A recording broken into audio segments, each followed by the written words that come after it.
Hai hai hai, selamat datang kembali di channel Min Donghua. Kali ini kita akan melanjutkan cerita Donghua, Battle Troop Ji. Mendengar apa yang dikatakan Ratu, Sue Aking terdiam untuk waktu yang lama. Namun dia tidak memilih untuk segera membunuh Xiuyan, dan dia tetap tidak mengubah rencananya. Pada saat ini, banyak prajurit Taisu di lapangan terlibat dalam pertarungan roda melawan Xiuyan, dan mereka secara bergiliran melawan Xiuyan. Mereka ingin menggunakan metode ini agar Xiuyan mengkonsumsi lebih banyak kekuatannya, sehingga mereka dapat menyiksa dan mempermalukan Xiuyan. Pada saat yang sama, di antara sekian banyak sosok, ada sosok jangkung yang memandang ke arah medan perang dengan tatapan khawatir di matanya. Jika Xiuyan melihat sosok cantik ini, dia pasti dapat mengenalinya, karena sosok ini adalah Qiu Qiu yang sudah terobsesi dengannya. Saat ini, sosok langsing dengan lekuk tubuh terlihat sangat indah. Di balik balutan ketat baju besi dewa palsu, ditambah dengan rambut hitam halus, dia terlihat seperti mawar hitam. Kenapa tidak ada bala bantuan? Di mana semua orang dari tim Fearless? Sehingga dia harus melakukan pertempuran sendiri. Qiu Qiu mengepalkan tinjunya dan ekspresinya serius saat ini. Karena jika situasi ini terus berlanjut, maka Xiuyan akan berada dalam bahaya hidup dan mati. Sekarang dia ingin membantu Xiuyan, hanya saja situasinya agak rumit. Dan Xiuyan sendiri belum berada dalam situasi krisis. Jadi dia tidak berani bertindak gegabah. Pada saat ini, orang kuat itu masih kalah setelah tidak bertahan selama beberapa ronde dan pertempuran fisik, sehingga ekspresinya langsung berubah. Dan dia segera menembak mundur ke belakang. Namun Xiuyan juga tidak memberinya kesempatan dan membunuhnya dengan cara yang kejam. Setelah pertarungan yang sulit, Xiuyan harus menemukan cara untuk mengatasi situasi ini. Bagaimanapun perilaku Taisu sangat aneh. Jadi bagaimana dia bisa memilih untuk menghadapinya dengan cara ini? Kali ini, Xiuyan juga membakarnya dengan api. Setelah menggunakan avatar jangkrik emas untuk melahap kekuatannya, dan akhirnya menyerap jiwa orang kuat itu ke dalam panji penekan jiwa. Lagi pula untuk membunuh orang terkuat Taisu, Xiuyan juga harus memaksimalkan nilai guna. Bagaimanapun jumlah musuhnya banyak sekali dan akan mudah untuk menguras konsumsi kekuatannya hingga habis. Sekarang mereka semua tidak mengepung dan berniat membunuhnya, dan hanya akan melawan dengan pertempuran. Jadi, Xiuyan harus meningkatkan kekuatan avatar jangkrik emas secepat mungkin.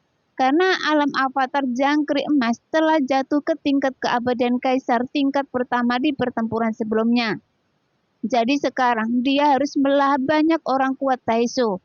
Meskipun Xiuyan tidak dapat meningkatkan kekuatan avatar jangkrik emas ke puncaknya.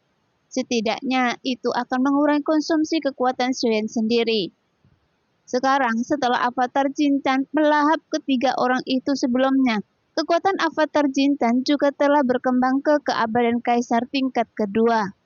Tetapi itu masih jauh dari cukup untuk memenuhi kebutuhan Xiuyan.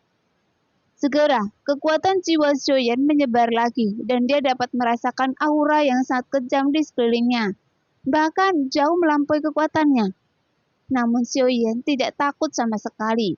Bagaimanapun, hal ini diperlukan untuk membuat kekuatan avatar jangkrik emas tumbuh sebanyak mungkin, agar Xiuyan dapat bertahan dalam pertempuran berikutnya. Sialan, saya tidak tahu mengapa Ye Beijing berperilaku seperti ini. Gumam Xiuyan pelan, dan dia tidak akan pernah memaafkan Ye Beijing karena melakukan ini. Dan Xiuyan juga tidak mengerti mengapa Taisu ingin mengepung dan menekannya dengan cara ini. Dan hanya penyerangannya satu persatu. Akhirnya, setelah Xiuyan memusnahkan orang kuat itu, 3 pelangi muncul dari sosok di sekitarnya, dan mereka segera menyebar setelah mereka mendekat di sekitar Xiuyan.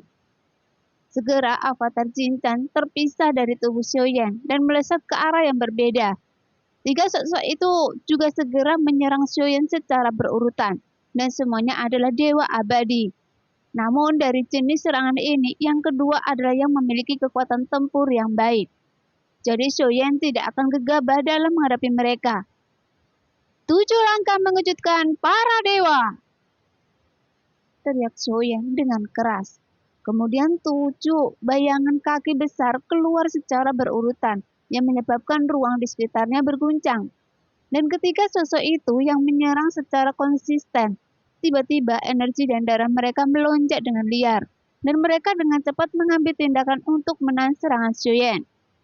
Segera ketiganya mengeluarkan pedang pengejar jiwa kekosongan secara bersamaan, karena dapat terlihat dengan jelas bahwa kekuatan yang ditampilkan Xiaoyan sudah cukup bagi Taizu. Karena Xiaoyan dapat melenyapkan orang kuat di keabadian dewa dengan mudah. Jadi mereka harus bertarung sekuat tenaga. Tepat ketika Xiaoyan melihat pedang pengejar jiwa kekosongan di tangan mereka, Xiaoyan sedikit mengernyit, karena kekuatan pedang tersebut memang mencengangkan. Hanya saja Xiaoyan tidak tahu berapa banyak nyawa yang telah musnah, dan berapa banyak jiwa mati yang dikumpulkan, sehingga pedang itu memiliki kekuatan seperti itu. Tuar! Pada saat ini, 3 tebasan suara menderu meledak dan menghancurkan 7 langkah mengejutkan Xiaoyan. Namun ketika 7 langkah mengejutkan para dewa ini meledak, ruang bergetar dan ketiga sosok itu semuanya terkena dampak yang tidak terlihat, sehingga semuanya berlumuran darah. Segera avatar Jintan dan tubuh Xiaoyan langsung bergabung menjadi satu, dan kekuatan Xiaoyan tiba-tiba meledak dengan kekuatan keabadian dewa tingkat kedua. Pada saat yang sama, kilatan cahaya guntur ekstrim sudah menunggu di bawah telapak kaki Xiaoyan, dan itu langsung menghilang bersama Xiaoyan dalam sekejap. Ketika Xiaoyan muncul kembali, dia mungkin di belakang salah satu dari 3 sosok itu. Meskipun sosok itu bereaksi dengan sangat cepat dan segera berbalik untuk melawan, namun kilatan cahaya putih tiba-tiba muncul di depannya, yang menyebabkan dia dengan cepat ditelan kegelapan. Namun pedang pengejar jiwa pria Taizu yang bernama Sumiyo muncul di belakangnya. Pria itu ingin menyelamatkan pria yang bernama Sumei, yang dikendalikan oleh domain api Bayan Xiaoyan.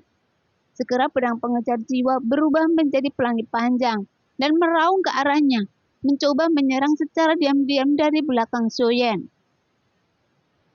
Namun Xiaoyan tiba-tiba menghilang pada saat kritis. Ketika pedang pengejar jiwa Sumiyo hampir berada dalam jangkauan jari, sehingga pedang pengejar jiwa Sumiyo langsung menembus tubuh Sumei.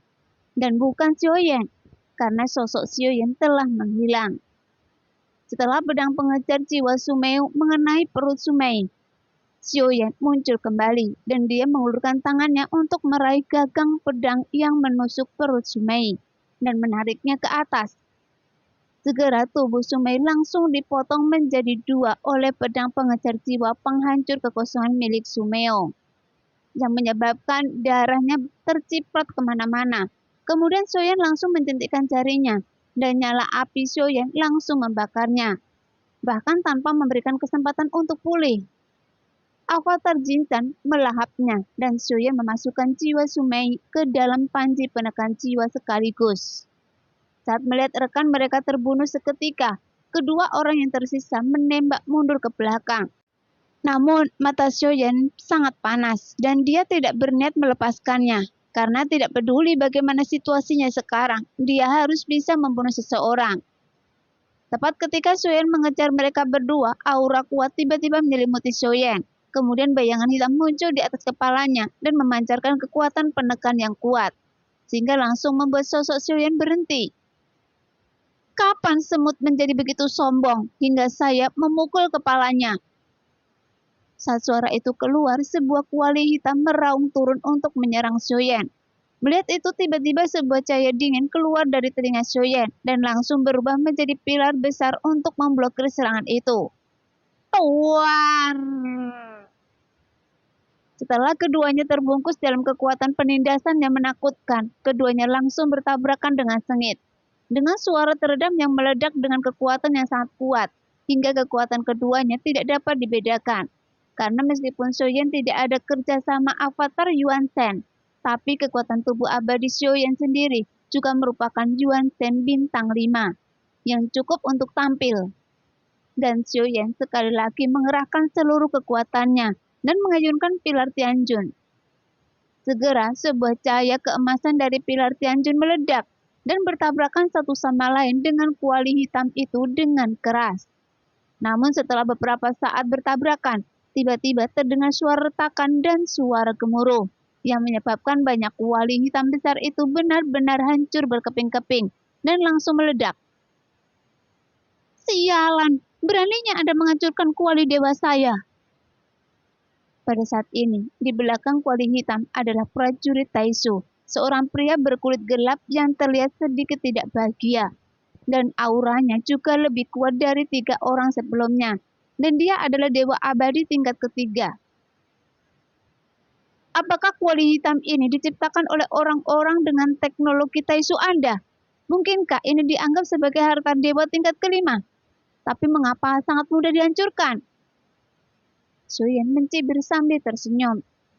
Karena saat pertama kali bertarung dengan Taisu, tarian terlarang memang mampu mengguncang Suyen. Namun sekarang, sepertinya itu karena kekuatan Suyen yang terlalu lemah, sehingga hanya bisa ditonjolkan dari identitasnya saja, yang membuat Taisu mempercayainya. Jadi bagaimana jika Anda menghancurkan salah satu dari saya? Saat pria itu berbicara, dia mengangkat tangan dan melambeh. Kemudian kuali hitam itu kembali meraung. Melihat itu, Suyen mengangkat kakinya dan menendang pilar Tianjun. Dan keduanya bertabrakan dengan keras. Namun kuali hitam itu hancur lagi. Sialan, meskipun saya masih memiliki kuali ini, tapi saya mendapatkannya hanya dengan susah payah. Sekarang saya harus terus membuang kuali hitam tersebut. Dan akhirnya semuanya hancur. Pria itu meraung dengan marah, dan pertarungan di medan perang terhenti sejenak dan terasa sedikit lucu. Mengapa Yang Mulia Taisu belum memberi perintah?